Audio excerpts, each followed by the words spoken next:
Here comes a wanderer. The Barn Bards welcome you to the barn. A channel for the brave, the skilled, and the quick. You've come very far, and with a great hunger. But are you one who seeks to win a name for himself playing Gaslands? To bind his heart to his glue gun and to roll those bones? Everybody's doing it. Crafting, son. It's a many splendid thing. There are some who come to the Barn Bards for the glory, to see the baddest the wastelands can muster, and have their names ring out in the comments and likes for ages to come. Others, they are stuck in the algorithm. They seek the death run, to bind their beings to their machines. What's your wish here?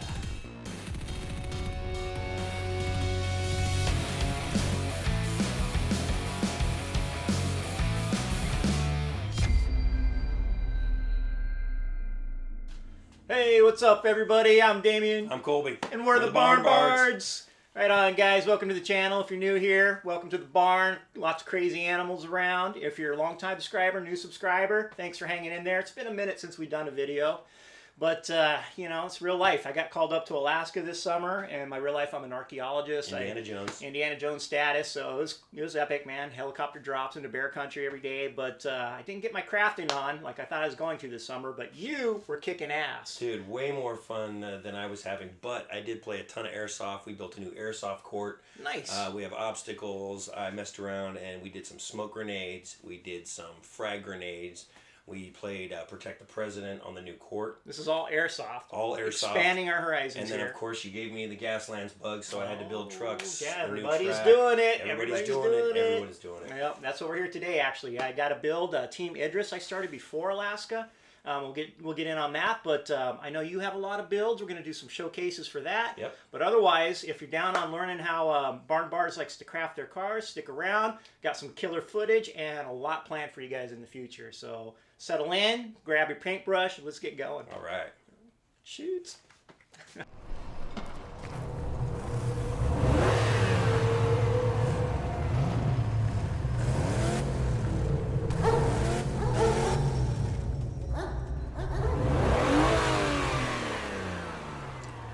So unless you've been living in a fallout shelter for the last several years, you've probably heard of this game Gaslands. No, not Grasslands, Gaslands. It's a post-apocalyptic game of vehicular mayhem written by Mike Hutchinson in 2017 and then re-released as Refueled in 2019. And it's based on the premise that Earth maintained its space program through the 60s into the 70s and ends up colonizing Mars. But then Mars attacks Earth and it results in this kind of dystopic interplanetary war that collapses civilization, and Earthlings are left to participate in death races in the wastelands, kind of a Squid Game scenario where winners end up gaining passage to Mars so they can start a new future or a new life. And of course we know Mars is a lie, but it's a great idea for a game. It has its roots, if you will, or its influences in old school video games like Spy Hunter, Rock and Roll Racing, Death Rally, Twisted Metal, just to name a few, and of course old school RPGs like Car Wars that we used to play in the 80s, Dark Future, movies like Mad Max, Death Race. You know, it's a very popular trope. And Mike has done an unparalleled job at kind of capturing the mechanics or the feel of a death race on the tabletop. You know, whether you're downshifting or upshifting or sliding out of a turn or engaging in combat or just blowing things up or colliding. I mean, he's done a great job at capturing that aspect of it. But he's also left enough of the world vague enough so creatives like the Barn Bards and yourself can just kind of go nuts. You know, whether it's the terrain or the racetrack itself, and of course the cars, there's a lot of different creative outlets to explore and have fun with in this game. And of course it creates an excuse for adults and the younger generation to get together around the table and play with diecast cars. All you really need to get started is the book itself. I recommend the Refueled version, the latest version, some dice, fancy dice if you can afford them, movement templates, and tokens to keep track of things, and of course the desire to see things go up in flames. So if you haven't already played or have gotten into the game, we highly recommend it. It's very addictive.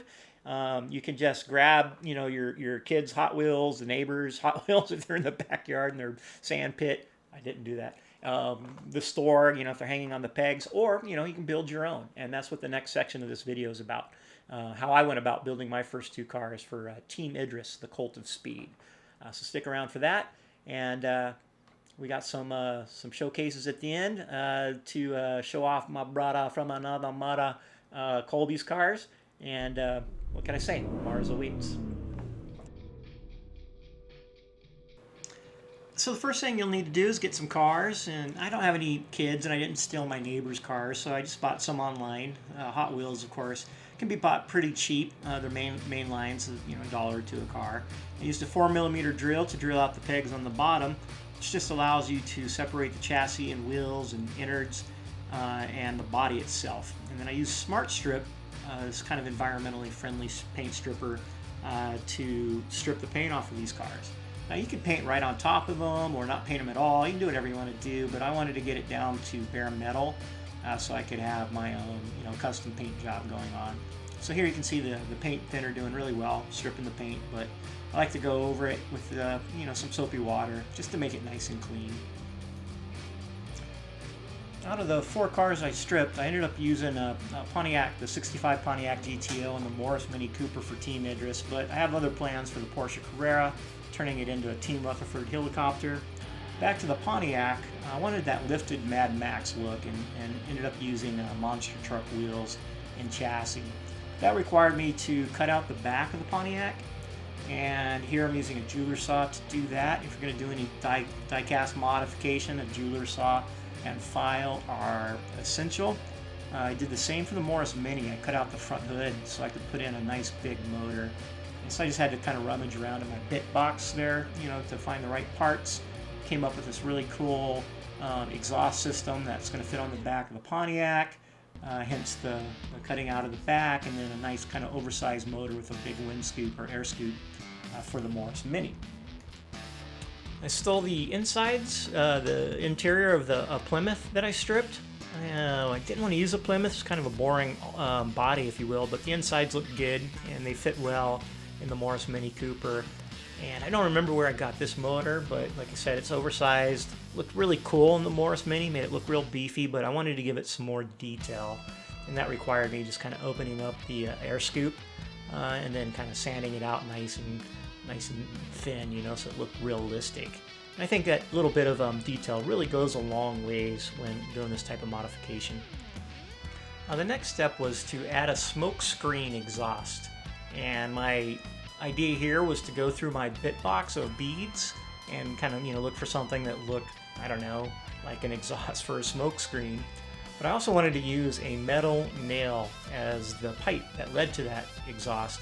And the reason I wanted to go with the metal nail was that I had this idea of attaching a smoke effect using cotton, which I'll show at the end of this construction phase, that was magnetized, kind of glued to a magnet, and you could stick right on the back when that actual weapon was being used. So I have a metal nail for the main pipe, but I also added a couple of toothpicks to make it like a complex 3-pipe system. And then once that was dried, the glue was dried, it just kind of clipped it off flush with the chassis, glued the bead that I had found that looked good onto the metal nail, and then glued that on top of the toothpicks. And you can see the metal nail kind of sticking out there, just prime and ready for a magnet, and it's good to go. I carried on with some more detail work for the exhaust pipes on the 65 Pontiac GTO, making those look a little bit more detailed.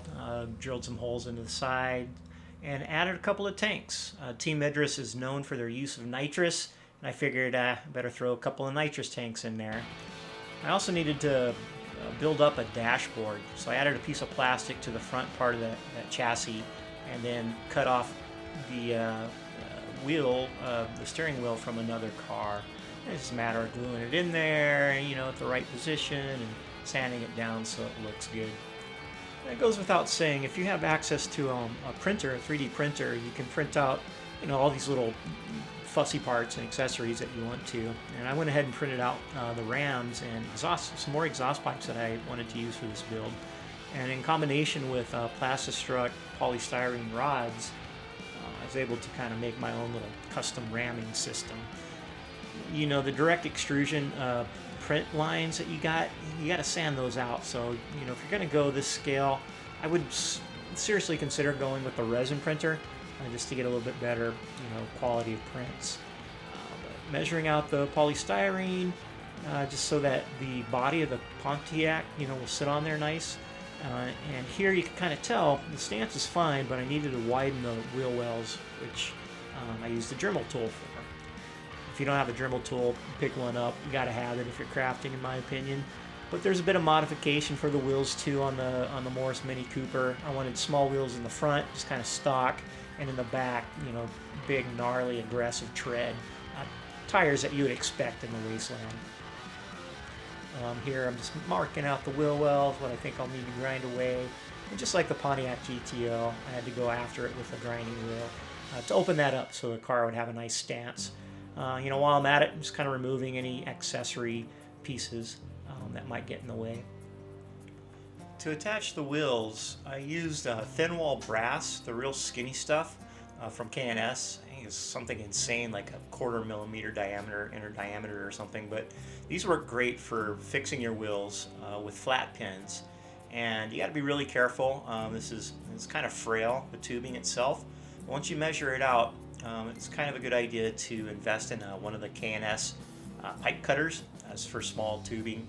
It's a little bit too small for this tool, but you can score where you need to cut it and then carefully break it off.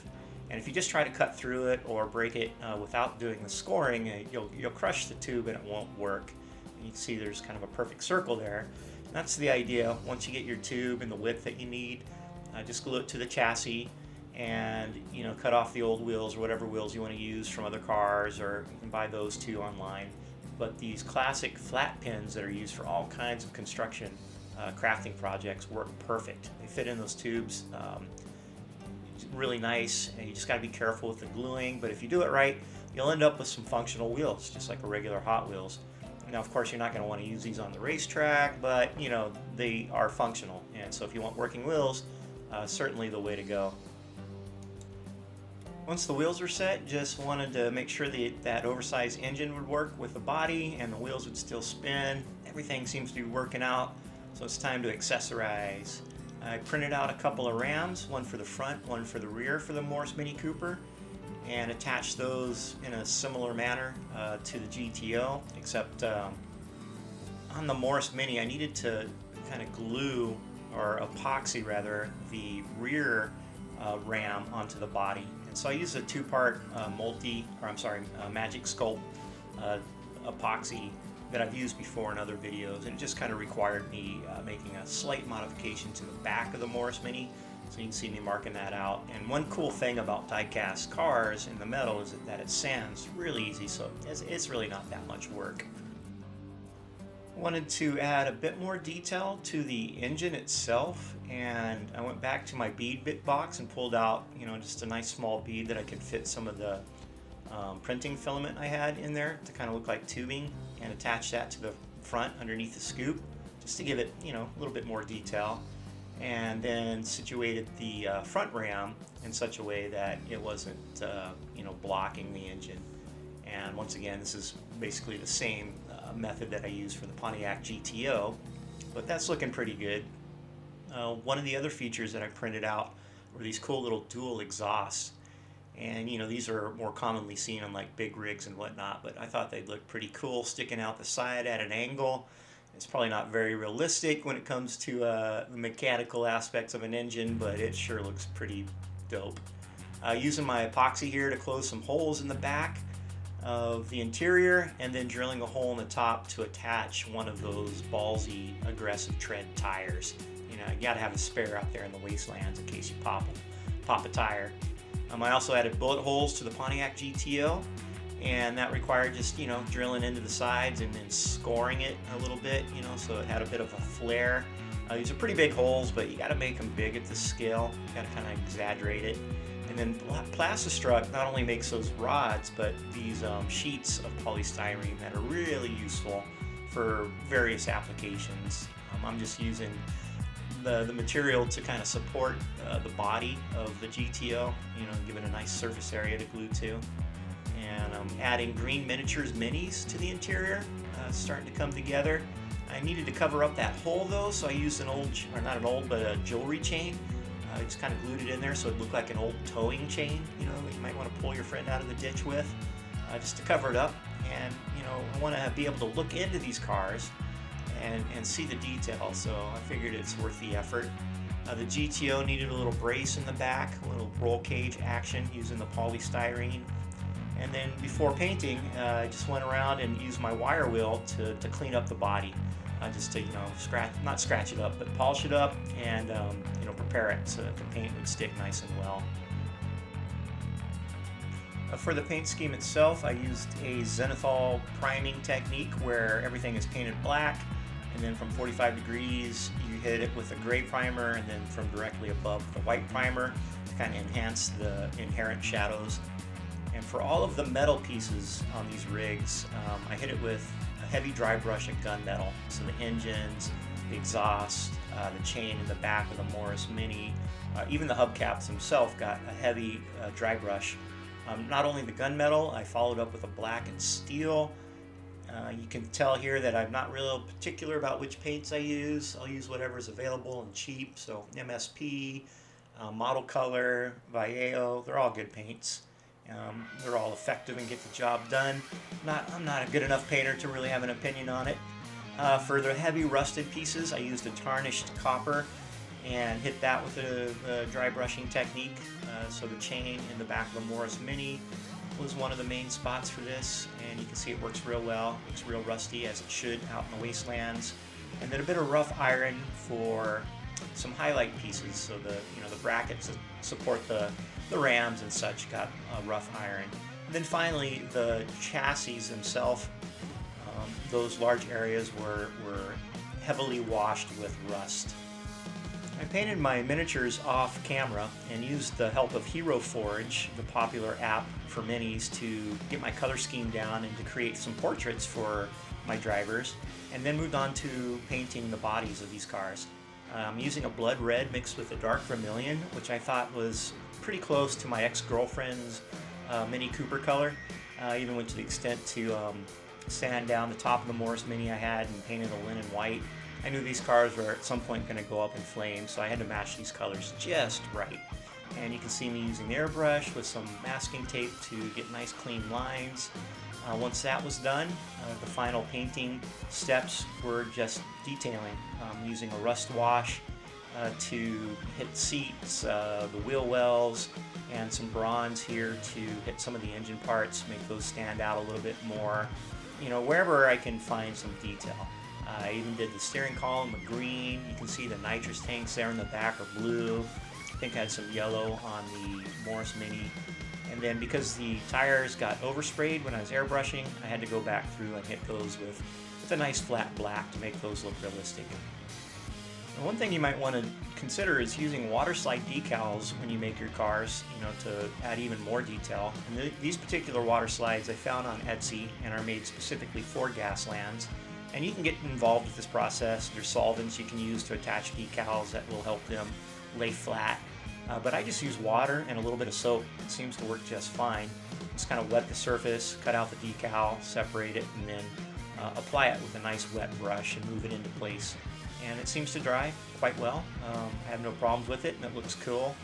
A little bit more detail work on the exhaust pipes. And then the final touch when it comes to painting the interior was to use Nuln oil. And of course, Nuln oil is well known in the painting community, kind of used as a wash, and it provides, dark recesses, highlighting your detail.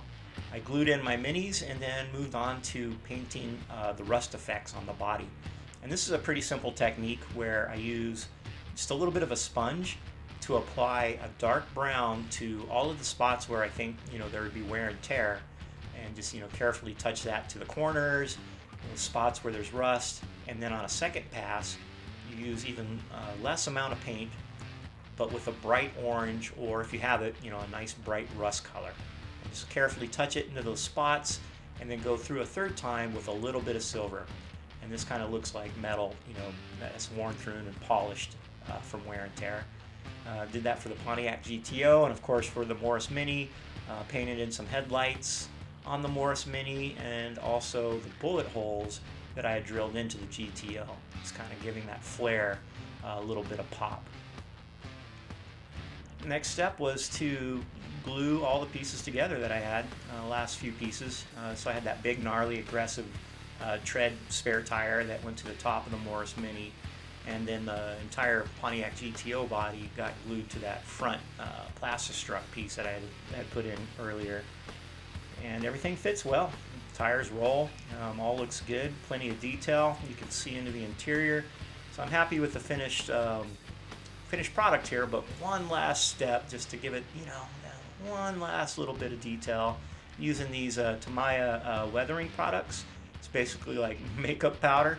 If you don't want to spend the money on this, you can use pastels, crush those up and use them, but I'm going with blue here on the very ends of the exhaust pipes to make them look like they're nice and hot. And then, to kind of seal everything in together, as you should do with all your products, you want to hit them with a varnish. This is a matte varnish that I'm spraying on there to seal it in. And I'd mentioned that I wanted to use a smoke effect on the Pontiac GTO, just for the spectacle of it. There's actually templates that you buy or can get for this game, and that are part of the rules, but we're the barns. We want to knock things up a notch. So I'm using the 3M Super 77 adhesive and a bunch of doll cotton, stuffing that you'd use for a doll, and glued all of this cotton to a large magnet piece, and then carefully just kind of squirt glue into the cotton itself and squeeze it down into the shape that I want.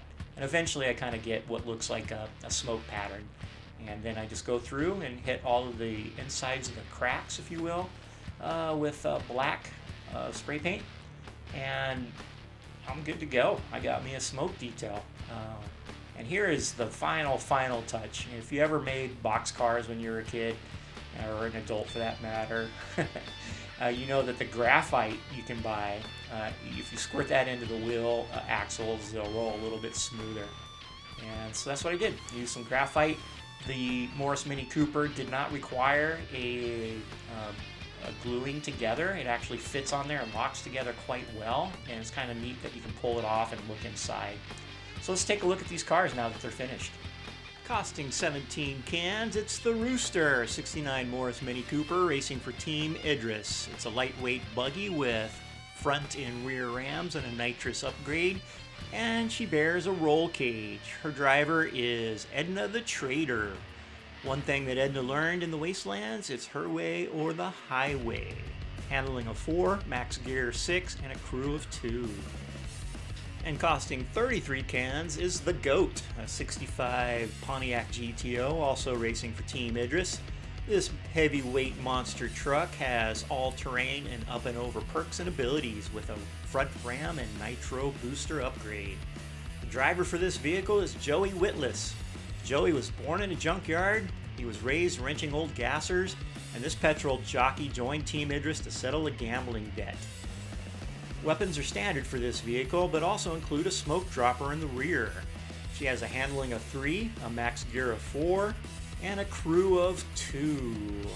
Go get 'em, Joey. So it was a hell of a lot of fun building these cars, and I actually got them on the race table recently in the first annual Mauna Loa Volcano Classics. And Joey did quite well off the start. Poor Edna, she got blew up in the Morris Mini Cooper.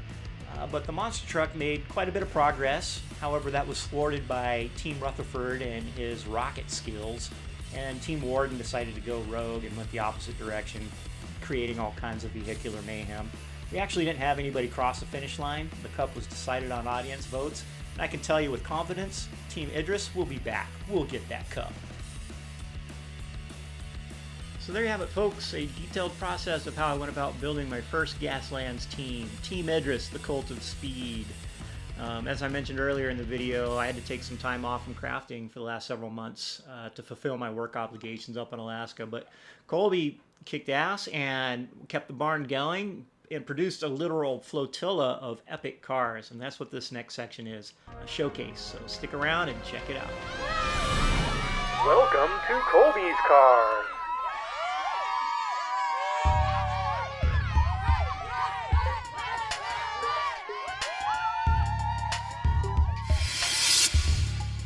Doom Buggy.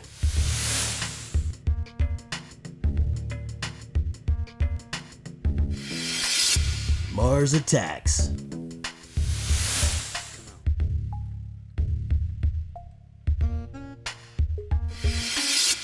MFP Interceptor.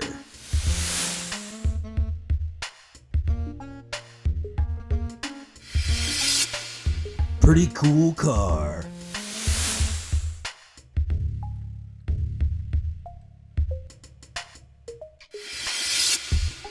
Pretty cool truck.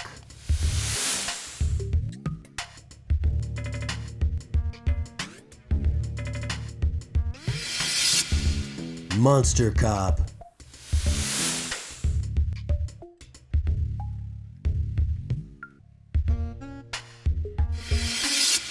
Fake cops.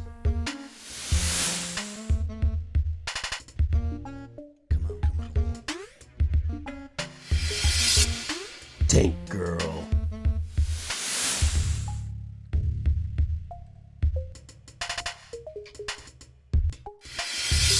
Police brutality.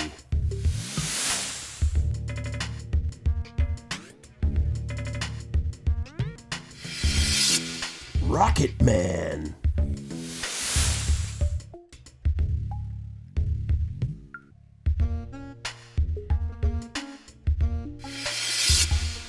Death Bug.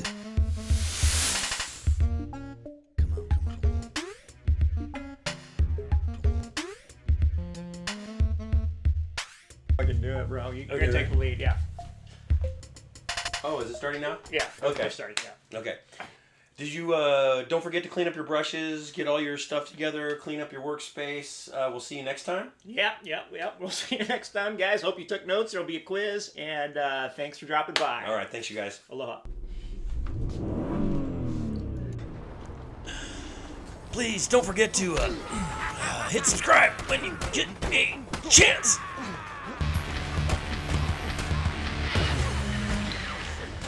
What is